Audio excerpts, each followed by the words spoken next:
বাজারের পরিস্থিতি এটি কিন্তু আসলে অনেকটাই অপরিবর্তিত রয়েছে। তো আমি যদি একটু দেখাতে বলি যে আমি যে বাজারটিতে রয়েছি এটি একটি আড়তে রয়েছি, যেখান থেকে আসলে পাইকারি যে বিক্রেতা যারা খুচরা বিক্রেতা তারা কিন্তু এই জায়গা থেকে তারা তাদের যে সামগ্রী ক্রয় করে নিয়ে যায়। তো ক্রয় করে নিয়ে যাওয়ার পরে কিন্তু ভোক্তা পর্যায়ে বিক্রি হয়। তো আমি এক ভোক্তার সঙ্গে একটু কথা বলতে চাই যে এই যে বাজার দর নিয়ে তার কেমন এই যে বাজার দর কেমন মনে হচ্ছে, যে এটা মানুষের জন্য কষ্ট হচ্ছে কিনা?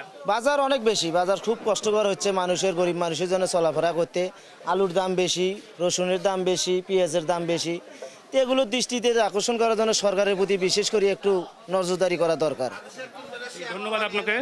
তো আসলে আপনি শুনলেন যে এই যে জিনিসের দামগুলো যে অত্যাধিক হারে বাড়ছে। তো আমি একটি জিনিস আপনাকে বলে রাখি যে আলুর দাম কিন্তু কেজি প্রতি যে বেড়েছে 3 টাকা করে বেড়েছে, যেটি আগে ছিল 56 টাকা, এটি কিন্তু 58 টাকা হয়েছে।